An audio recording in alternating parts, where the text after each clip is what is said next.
Chers internautes, bonjour, bienvenue sur cette émission de Courtage TV, cette première émission de courtage post-confinement ou début de déconfinement. Nous sommes en direct avec Sylvie Langlois, directrice générale d'Antoria. Bonjour. Bonjour. Bonjour Sylvie, vous m'entendez bien.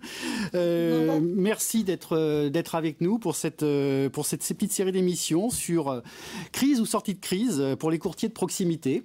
Vous commencez cette série. J'espère que vous allez bien, déjà, et que je dirais cette période s'est passée sans trop de problèmes pour vous, de votre côté. Bien. Tout va bien et on a réussi à gérer cette période compliquée en conservant quand même un certain dynamisme chez Antoria, donc tout va bien. Bah, tant mieux.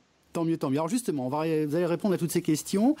L'adaptation des courtiers de proximité pendant cette crise, comment l'avez-vous trouvé? Et puis, qu'est-ce qui vous a le plus marqué? Alors, j'ai envie de dire qu'on a eu plusieurs périodes en fait.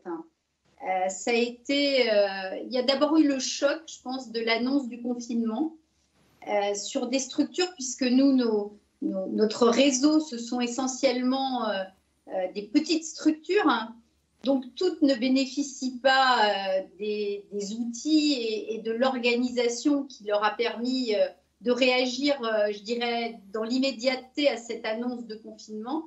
Donc il y a une première période que je qualifierais de choc, hein.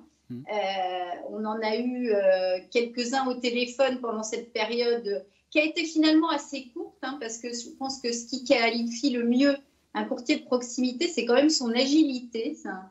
Et je pense que ça a duré une quinzaine de jours en fait, pendant laquelle on les a sentis un peu perdus, un peu démunis face à cette nouvelle situation, par rapport à leurs collaborateurs, mais aussi beaucoup par rapport à leurs clients.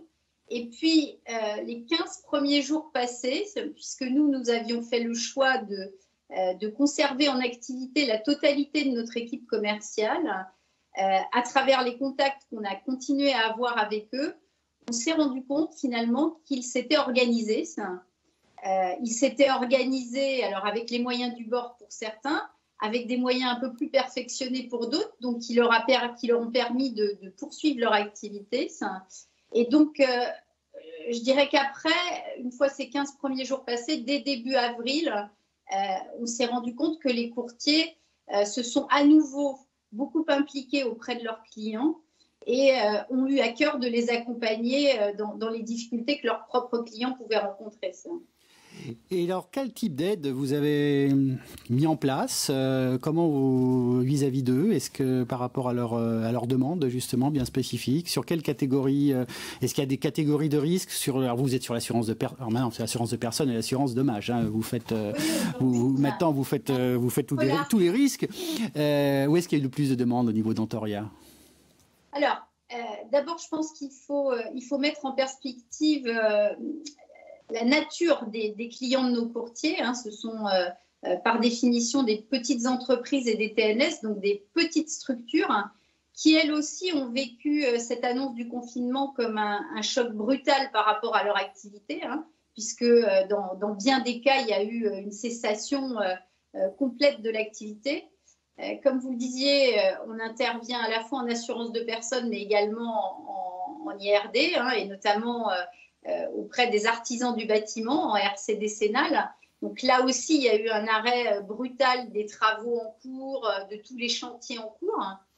Donc, je pense que ces clients se sont très vite retournés finalement vers leur courtier qui a joué à plein son rôle de conseil de proximité. Et j'ai envie de dire que ce que je retiendrai peut-être de façon plus précise de cette période, c'est à quel point le modèle de distribution qui est le nôtre et qui s'appuie effectivement sur ces courtiers de proximité a été important pour prendre le relais sur le terrain auprès de clients qui étaient pour certains totalement désemparés.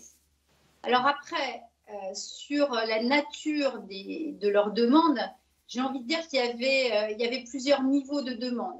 Il y a eu bien évidemment des niveaux de demande concernant les garanties des contrats, hein, puisqu'on a vécu, et notamment sur le volet prévoyance et sur le volet arrêt de travail, on a vécu plusieurs périodes avec des positions de place qui ont aussi évolué, hein, sur l'application des garanties des contrats. Donc, il y a eu un besoin extrêmement fort de la part de notre réseau de courtiers vis-à-vis de ses clients, qu'on communique très régulièrement avec eux pour leur donner de l'information et surtout, j'ai envie de dire, leur décrypter l'information parce qu'on entendait aussi un peu tout et n'importe quoi. Donc, on a essayé au maximum d'accompagner, donc à travers nos équipes commerciales, mais aussi à travers des communications qu'on leur a envoyées régulièrement pour leur expliquer dans quel cadre s'appliquaient les garanties, comment elles s'appliquaient et ce que pouvaient en attendre leurs clients. Et ça a été quelque chose de très important et je pense qu'on a encore, hein, et on va en parler sans doute tout à l'heure, je pense que ça a contribué aussi à véhiculer une image de l'assureur, alors sans doute perfectible, hein, je pense que c'est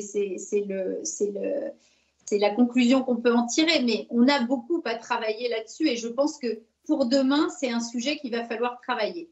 Après, les autres demandes, j'ai envie de dire que ce sont des demandes assez légitimes quand vous avez des petites structures qui du jour au lendemain voient toute activité s'arrêter et donc ne plus avoir de rentrée d'argent, hein, ne plus avoir de chiffre d'affaires. Donc, on a eu des demandes assez légitimes de report d'échéance.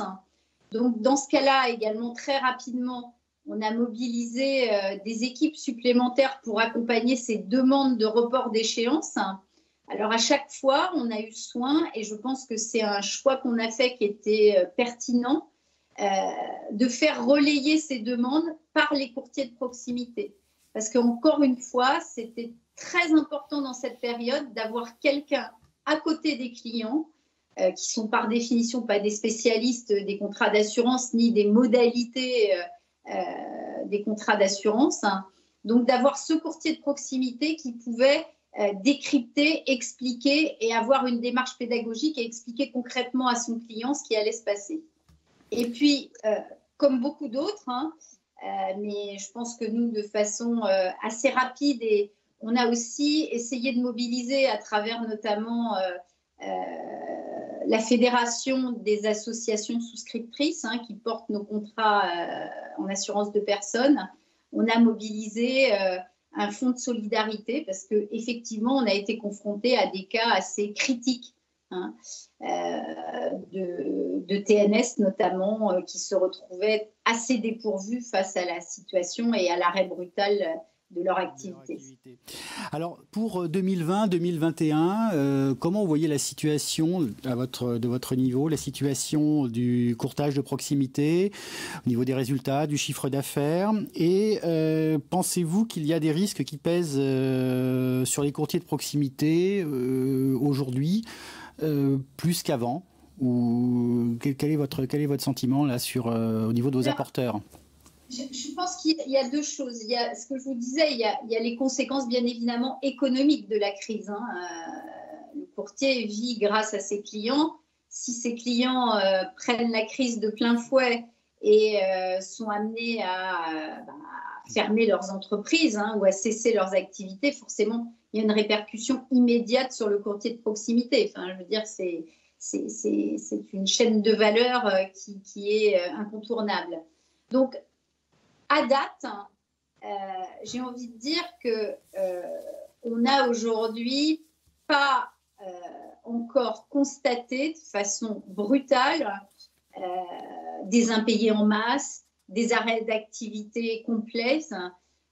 On n'est pas confronté à ça. Maintenant, on est très prudent, hein, et je pense que dans cette situation très inédite, il faut pas non plus tirer trop vite des conséquences. Hein. On est encore au tout début de l'après-confinement.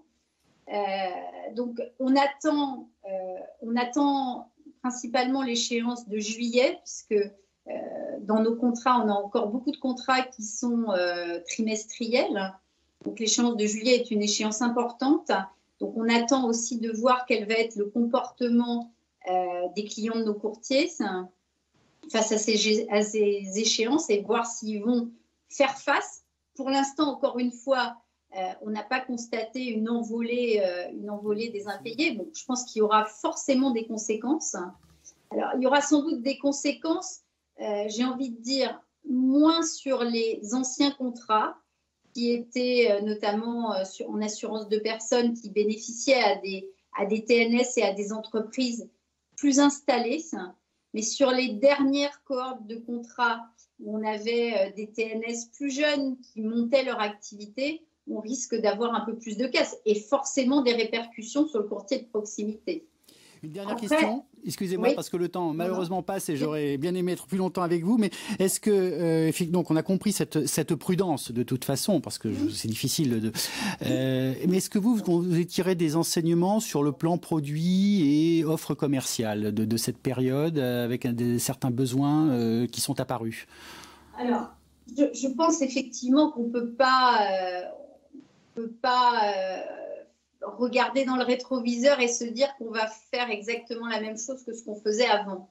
Je pense justement que toutes les difficultés qu'il y a eu à la fois d'interprétation et de mise en œuvre des garanties, de certaines garanties des contrats, je parlais tout à l'heure de l'arrêt de travail, mais c'est vrai aussi sur la perte d'exploitation, on l'a bien vu et on le voit encore à travers les affaires, va nous amener, je pense, à réfléchir profondément sur les garanties et je pense qu'on va y être aussi contraint parce que, à juste titre, nos courtiers vont relayer des demandes de leurs clients qui vont vouloir sans doute davantage de transparence sur les garanties et sans doute beaucoup plus d'explications et je pense qu'ils vont être aussi beaucoup plus exigeants demain au moment de souscrire un nouveau contrat sur le contenu de leur garantie.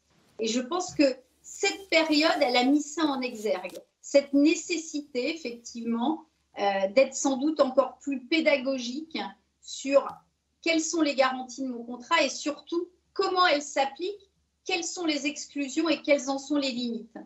Et je pense qu'on se doit de faire ce travail-là. Donc évidemment, on réfléchit et on réfléchit avec nos partenaires assureurs à intégrer notamment dans le renouvellement 2020-2021 au niveau des CG à la fois des explications, des clauses plus explicites et sans doute à faire évoluer aussi certaines garanties.